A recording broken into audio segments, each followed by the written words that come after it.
भविष्य निधि। अब आप जैसे समझिए, भारत में हर इंसान छोटे या बड़े काम में लगा हुआ है, उसको पैसे मिल रहे हैं, उसकी जिंदगी चल रही है, लेकिन कब उसको पैसे आने बंद हो जाएंगे या फिर उसका जॉब चला गया तो उसके पास कोई सिक्योरिटी नहीं है, सोशल सिक्योरिटी नहीं है, या फिर बुढ़ापे में बाल बच्चा भगा दिया या फिर बुढ़ापे में काम नहीं बचा तो कहाँ जाएंगे। तो बुढ़ापा के लिए बड़ा सरदर्द हो जाता है। या कोरोना के काल में आप देखिए, जिनकी नौकरी चली गई, बिजनेस खत्म हो गया, उनके पास कुछ नहीं था, बहुत से लोग मतलब भूखे मर रहे थे लोग वहां पे, समाज ने कुछ दे दिया तो चलो, नहीं तो बहुत दिक्कत हो जाता। तो ऐसे कंडीशन में इन बेरोजगारों के लिए क्या था, तो उसी के लिए बनाया गया था पीएफ अकाउंट। ये एक तरह का गुल्लक होता है, जैसे हम लोग पैसा डाल देते हैं ना गुल्लक में, बचपन में आप लोग भी डाले होंगे, अगर हिंदी मीडियम वाले होंगे तब, सीबीएसई वालों का क्या ही पूछना, वो लोग गुल्लक भी रखता है लोग, तो जितना गुल्लक में पैसा नहीं रहता है ना सीबीएसई वालों का, उससे महंगा उनसों का गुल्लक रहता है।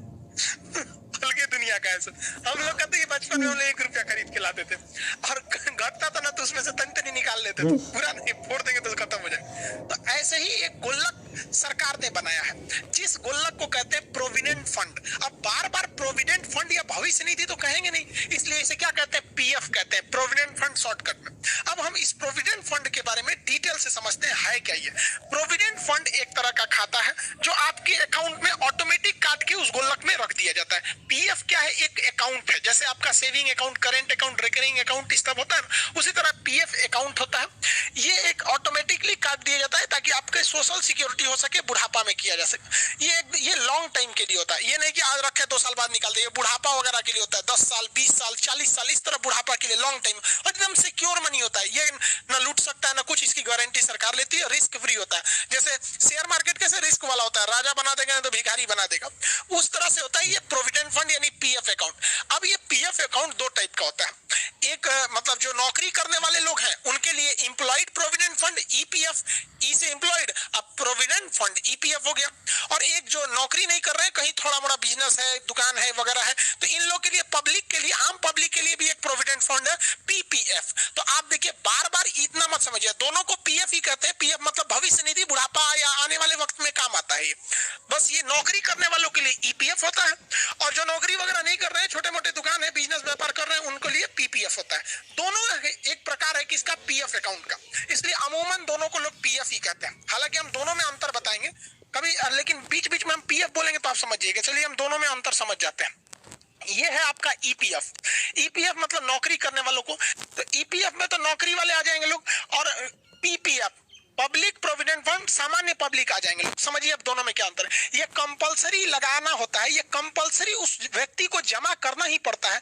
ये कंपनी की जिम्मेदारी होती है, जिस कंपनी में 20 से ज्यादा कर्मचारियों को वेतन मिल रहा होता है, ठीक है, 20 से ज्यादा। अब जैसे मेरे पास अगर 16 कर्मचारी है तो हम पीएफ उनका नहीं खुलवाएंगे, लेकिन जिस कंपनी में, चाहे वो सरकारी हो चाहे वो प्राइवेट हो, तो उसमें क्या करती है कंपनी की जिम्मेदारी रहती है कि उस बंदे का एक गुल्लक यानी खाता खुलवा दे, उसे कहेंगे पीएफ अकाउंट करें। ये कितना दिया जाता है वर्कर्स को, मतलब 12%। जैसे उसकी जितनी सैलरी देनी है ना, तो कंपनी क्या करती है, उसको फुल सैलरी नहीं देगी, उसमें से 12% क्या करेगी, भैया तुम पीएफ में भर दो, और जब तुम रिटायर होगे या नौकरी छोड़ के जाओगे तो हम ये खाता तुमको दे देंगे, ताकि फ्यूचर में यही पैसा रिटायरमेंट के टाइम पे मिलता है। तो लोगों को लगता है सरकारी में रिटायरमेंट में दुकान मिलता है, भैया वो हर महीने काट काट के रखा है, रिटायर होइएगा तो एक के बार दे देता है।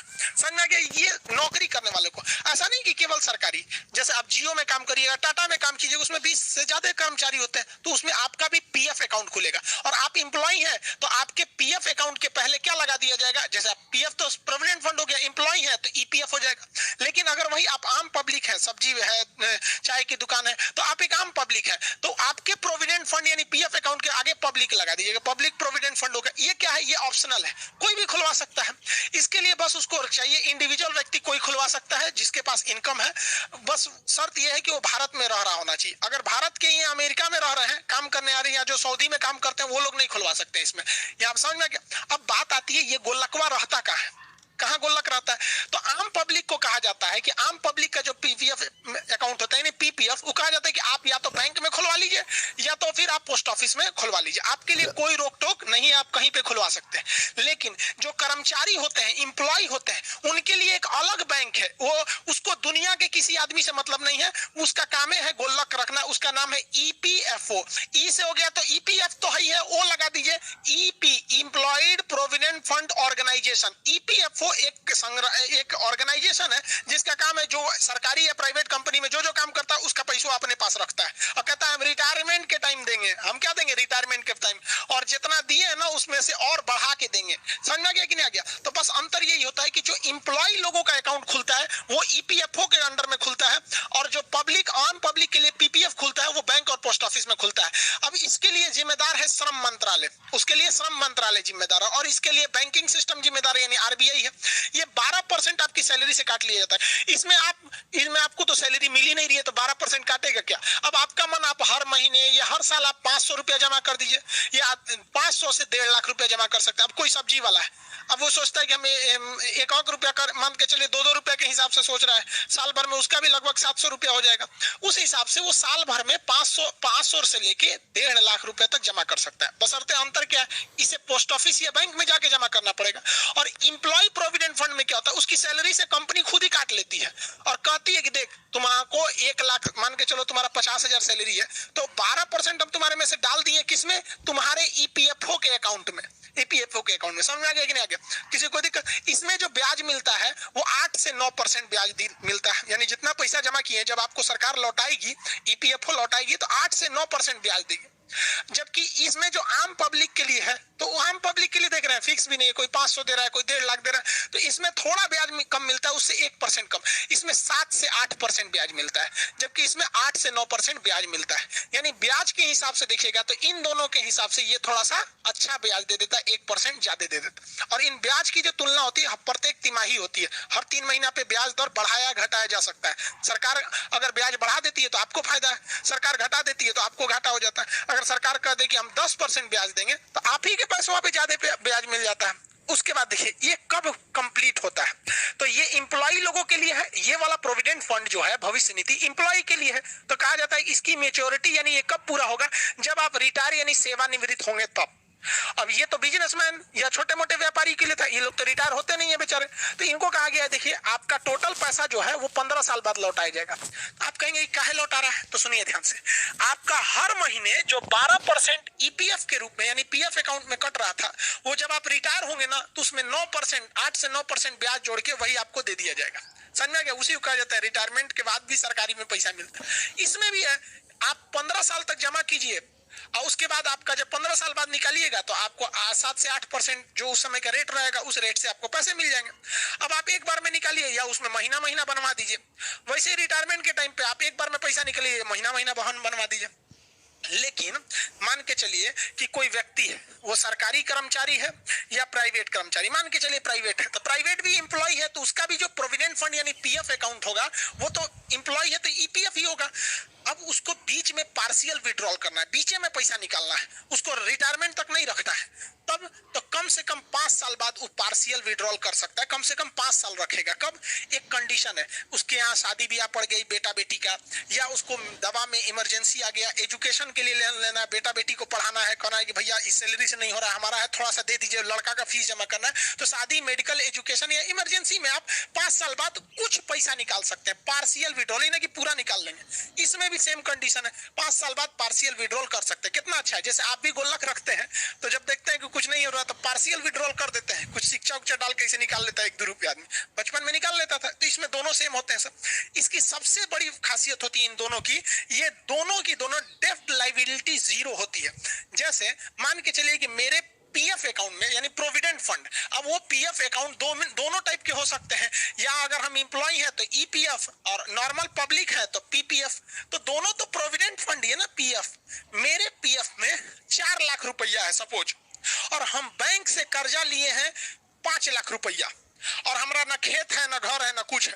अब बैंक कहेगा हमरा 5 लाख दो, हम कहेंगे कुछ नहीं है, तो बैंक कहेगा पीएफ अकाउंट में 4 लाख है, हम पीएफ से निकाल लेंगे। तो सरकार कहती है खबरदार, पीएफ अकाउंट की लायबिलिटी जीरो होती है, डेब्ट लायबिलिटी जीरो होती है। हम करोड़ों भी कर्जा ले सकते हैं, लेकिन उस कर्जे की भरपाई मेरे पीएफ अकाउंट से कोई नहीं काट सकता है। ये इसीलिए इसे कहा जाता है सबसे सिक्योर अकाउंट होता है, कोई काट ही नहीं सकता आपका यहाँ पे। दूसरा, ये ई एग्जेम्प्ट यानी इस पैसे पर ब्याज भी नहीं मिलता है। जैसे सरकार को टैक्स नहीं मिलता, ब्याज का दिए टैक्स नहीं होता है, टैक्स फ्री होता है। जैसे हम बुढ़ापा में में रिटायर हुए, हमको 10 लाख रुपए पेंशन मिल गया, तो 10 लाख रुपए सरकार भागो यहाँ पे से, नहीं यहाँ पे टैक्स लेने आओगे, एग्जाम टैक्स नहीं होता है। तो इसकी एक और फायदे होती है, रिस्क फ्री भी है और सिक्योर भी है, टैक्स भी नहीं देना होता। अब ये जो पीएफ अकाउंट होता है, प्रोविडेंट फंड, चाहे वो इंप्लॉय का प्रोविडेंट फंड हो या आम पब्लिक का प्रोविडेंट फंड हो, यानी पीपीएफ हो या ईपीएफ हो, ये एक इंसान का एक ही खुलता है। जैसे पैन कार्ड, आपका पैन कार्ड एक ही बनता है, परमानेंट अकाउंट नंबर आपका एक ही खुलता है। अब आप कहेंगे कि सर मान के चलिए कोई आदमी टाटा कंपनी में काम कर रहा था, तो उसका कंपनी में काम कर रहा है यानी ईपीएफ अकाउंट होगा, वो टाटा को छोड़ के महिंद्रा में जाएगा तब कोई दिक्कत नहीं है। ईपीएफओ जो डिपार्टमेंट है कहती है कि उसका जो अकाउंट है ना, जिसमें 12% टाटा डाल रहा था, टाटा छोड़ दिया ना, कोई दिक्कत नहीं, इसी अकाउंट में महिंद्रा डाल देगा। कल को महिंद्रा छोड़ के जियो में काम करने लगा, कोई बात नहीं, जियो इसमें डाल देगा। यानी एक व्यक्ति का पीएफ अकाउंट, चाहे वो ईपीएफ हो या पीपीएफ हो, लाइफ में एक ही खुलता है, दोबारा दूसरा नहीं खुलता है। जैसे आप यूट्यूब पर एडसेंस एक नाम से एक ही बनता है, उससे ऐड का पैसे उसमें आते हैं सब, तो ये एक इंसान का एक ही बनता है, इसमें कोई दिक्कत नहीं होता है। वन पर्सन वन अकाउंट होता है, जैसे एडसेंस वगैरह की होती है इसमें। आप समझ आ गए कि नहीं? इसमें कितना जमा करना होता है? 12%। इसमें 500 से लेके 1.5 लाख। तो आप समझ गए पीएफ अकाउंट। अब इसी पीएफ को लोग इंप्लॉय है तो कहता है हमारा ईपीएफ है, और नॉर्मल आदमी है पब्लिक है तो कहता है पीपीएफ है। यहाँ पे दोनों में कोई खास का अंतर नहीं है। लेकिन समझिए, कुछ इंसान ऐसे होते हैं जिनका खेत भी है, कहीं पे बिजनेस खेती चल रहा है, अच्छा खासा लाखों रुपए खेती से आ रहा है, तो कहता है कि यार हम अपनी सैलरी से बुढ़ापा के लिए महज 12% कटवा रहे हैं, हम चाहते हैं कि 12% से ज्यादा कटवा दे, 50% कटवा दे। तो सरकार कहेगी ना हमरा 12% कटबे करेंगे, हमरा इंप्लॉय का हम कितना काटते हैं? 12% ही काटते हैं। हम पीएफ के अकाउंट में जो इंप्लॉय है उसका हम कितना काटते हैं? 12% काटते हैं। तो क्या करना, हमरा ज्यादा काट लीजिए, क्योंकि अभी जमाने में हमको पैसा की कोई कमी नहीं है, इधर उधर से आ जा रहा है, ससुरालों से कुछ पैसा मिल जाता है। तब इसके लिए कहा गया है कि अगर गवर्नमेंट इंप्लॉय है, कौन है? गवर्नमेंट इंप्लॉय, और वह गवर्नमेंट इंप्लॉय कहता है कि हमको ज्यादा पैसा कटवाना है, हमको क्या कटवाना है? ज्यादा पैसा कटवाना है। तो सरकारी इंसान जब कभी भी कहता है कि नहीं हमारा जो 12% का लिमिट है इससे हम ज्यादा पैसा रखना चाहते हैं ताकि हमको बुढ़ापा में ज्यादा मिले, तो ऐसे प्रोविडेंट फंड को, ऐसे भविष्य निधि को हम जनरल प्रोविडेंट फंड कहते हैं, जीपीएफ कहते हैं। ये केवल सरकारी इंप्लॉय ही इसको कर सकते हैं। तो जीपीएफ वही खुलवा सकता है ना जिसका पहले से ईपीएफ यानी एम्प्लॉयड प्रोविडेंट फंड हो। अब मान के चलिए कोई टाटा में काम कर रहा है, कोई रिलायंस में काम कर रहा है, कोई महिंद्रा कंपनी में काम कर रहा है, तो वो कंपनी भी अपने कर्मचारियों के लिए क्या करती है? ये कंपनी भी अपने कर्मचारियों के भविष्य के लिए एम्प्लॉयड प्रोविडेंट फंड दे रही होती है। तो ये कंपनी वाले भी, प्राइवेट कंपनी के कर्मचारी भी अगर कहते हैं कि नहीं हमें जवानी से ज्यादा बुढ़ापे में पैसा की जरूरत है, हम भी अपने 12% वाले लिमिट से बढ़वाना चाहते हैं, तो उनके प्रोविडेंट फंड यानी उनके भविष्य निधि को कहते हैं वॉलेंट्री प्रोविडेंट फंड। वो अपने मर्जी से ज्यादा देना चाहता है, वॉलेंट्री प्रोविडेंट फंड। तो जब कभी भी आप लिमिट क्रॉस करते हैं तो ये क्रॉस द लिमिट को दिखाता है कि जो 12% का लिमिट है, अगर कोई सरकारी कर्मचारी अपना ईपीएफ अकाउंट यानी जो उसका ईपीएफ है, एम्प्लॉयड प्रोविडेंट फंड, अगर वो 12% से ज्यादा दे रहा है, सरकारी है तो जीपीएफ, 12% से ज्यादा दे रहा है तो इसे वीपीएफ होता है। ये नॉर्मली हम आपको बता रहे हैं। लेकिन इन दोनों से अच्छा एक भविष्य निधि है, रिटायरमेंट के लिए स्पेशल प्रोग्राम है, उसका नाम है एनपीएस, नेशनल पेंशन स्कीम। ये पेंशन के लिए ही बना ही है। अब अगर आप ध्यान से देखेंगे तो ईपीएफ जो है एम्प्लॉयड के लिए 1952 से बना हुआ है, और जो आम पब्लिक के लिए बनाया गया है 1968 में। यानी पीपीएफ जो आया था ये आम पब्लिक के लिए प्रोविडेंट फंड, वो 1968 में आया था, और एम्प्लॉयड के लिए 1952 में आया था। और ये 2004 में नेशनल पेंशन स्कीम आया। ये कहा गया कि भैया इसके लिए कोई एज लिमिट नहीं है। 18 साल का लड़का है, अगर वो भी सोचता है कि बुढ़ापा में हमको पेंशन मिले, तो 18 से 65 साल का आदमी, कोई भी, ये ऑप्शनल है, वो हिंदुस्तानी रहना चाहिए, वो इसमें खुलवा सकता है। लेकिन इसका पैसा आपको रिटायरमेंट के बाद मिलेगा, क्योंकि इसका नाम है नेशनल पेंशन स्कीम। तो ये 60 साल तक इसकी मेच्योरिटी होती है, यानी आपको इसमें 60 साल तक पैसे डालने हैं।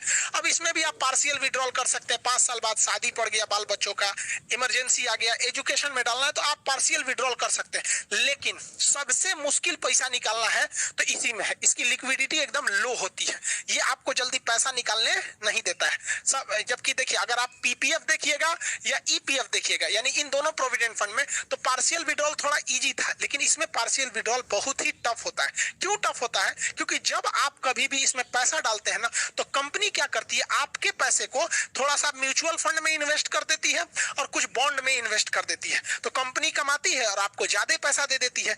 तो ये थोड़ा रिस्की होता है। इसमें क्या करते हैं, रिस्की होता है। इसमें भी आपको डेप्थ से कोई मतलब नहीं है। आप कितना भी कर्जा लिए रहेंगे, आपके एनपीएस अकाउंट से आपको पैसे नहीं काटे जाते हैं।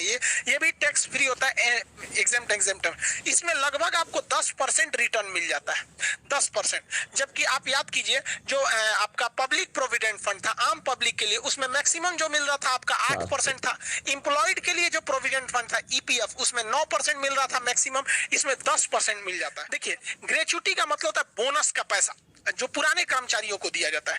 ग्रेच्युटी उसे बोलते हैं। जो भी कंपनी, चाहे वो सरकारी हो चाहे वो प्राइवेट हो, जिसमें 10 से ज्यादा कर्मचारी काम करते हैं, किससे ज्यादा कर्मचारी, 10 से ज्यादा कर्मचारी काम करते हैं, उन्हें एक बोनस यानी ग्रेच्युटी देनी पड़ती है। ये नियम 1972 में लाया गया था, लेकिन ये सबको नहीं दिया जाता है। जो कर्मचारी एक ही कंपनी में बिना मतलब बीच में इन्हें कि 6 महीना दूसरे कंपनी में चल गए, एक ही कंपनी में अगर कोई कर्मचारी 5 साल या उससे ज्यादा काम कर दिया है, तो वो आपका भरोसेमंद है, पुराना है, और आपकी कंपनी में 10 से ज्यादा वर्कर है, यानी थोड़ी बड़ी कंपनी है, तो ऐसे इंसान को बोनस पैसे दिए जाते हैं। अब आप कहेंगे कितना पैसा, तो साल जब खत्म होता है तो उसको 15 दिन का एक्स्ट्रा पैसा दे दिया जाता है, 15 days extra salary per year. तो एक साल में 365 दिन का उसको सैलरी देते हैं। लेकिन अगर वो कर्मचारी 5 साल से पुराना, हालांकि गवर्नमेंट इसे 3 साल करने वाली है बहुत जल्दी, तो उसे आपको 15 दिन का एक्स्ट्रा ग्रेच्युटी देना पड़ता है। यानी आप निकाल सकते हैं आधे महीने की सैलरी। अगर मान के चलिए कोई इंसान आपके साथ 6 साल से काम कर रहा है और उसको आप हर महीने सैलरी देते हैं 20,000 रुपया, तो 20,000 माने महीने का सैलरी 20,000, तो 15 दिन का कितना हुआ, 10,000 हुआ ना जी। 15 दिन का तो देना है, 15 दिन का 10,000, तो उसको डेली 20,000 महीना देते रहिए। उसको कहिए तुम बहुत पुराने हो, चलो साल का फर्स्ट खत्म हो गया, साल नया साल मुबारक, इस साल की सैलरी देंगे। 15 दिन का तुम्हारा 30 दिन का होता है 20,000, 15 दिन का लोगो 10,000 लोगो, ठीक है। हालांकि देखेंगे तो ग्रेच्युटी निकालने का फॉर्मूला भी होता है। फॉर्मूला होता है जो आपकी बेसिक सैलरी दिए गए, उसके बाद जो डेयरिंग अलाउंस दिए गए हैं, महंगाई वगैरह का भत्ता, इन दोनों को जोड़ दिया जाता है, फिर 15 से गुणा कर दिया जाता है, फिर कितने टेन्योर, कितने साल से आप उसमें काम कर रहे हैं, 6 साल 7 साल 10 साल, और उसमें 26 दिनों से भाग दे दिया जाता है। क्योंकि ग्रेच्युटी निकालते समय महीने को 26 दिन का ही रखा जाता है, संडे हटा के रख दिया जाता है। तो इस हिसाब से अगर मान के चलिए कि कोई आदमी है जिसकी सैलरी है 40,000 रुपया और 12,000 रुपया उसको डीए मिल रहा है, यानी टोटल उसकी सैलरी कितनी हो जाती है, सैलरी प्लस डीए मिला के 52,000 रुपया। तो ग्रेच्युटी निकालने के लिए इन दोनों को जोड़ दिया जाता है, तो दोनों को जोड़े हैं तो 52,000 रुपया यहाँ लिख देते हैं। 52,000 गुड़े कितना दिन का सैलरी देना है, तो 15 से यहाँ गुणा कर देते हैं। मान के चलिए यह व्यक्ति 10 सालों से काम कर रहा है, इसका टेन्योर यहाँ कितना लिख देते हैं, 10 साल बटा कितना से भाग देना है, 26 से। जब आप 26 से भाग देंगे तो 26 दूनी 52, यहाँ हो जाएगा 2,000, यहाँ कितना हो जाएगा 2,000, बस। तो इस तरह देख रहे हैं आप, इसका 10 साल का टोटल ग्रेच्युटी आ रही है 3 लाख रुपए। तो हर साल का 10 साल का ना जी, हम तो यहाँ 10 साल निकाल दिए ना टोटल टेन्योर का, कि 10 सालों में इसे ग्रेच्युटी के रूप में 3 लाख, तो हर साल इसे ग्रेच्युटी कितनी मिलेगी, तो 10 साल का 3 लाख है, तो हर साल का 30,000 रुपया। तो इस प्रकार इसे ग्रेच्युटी मिलेगी। तो ये एक प्रकार का क्या चीज है, बोनस होता है।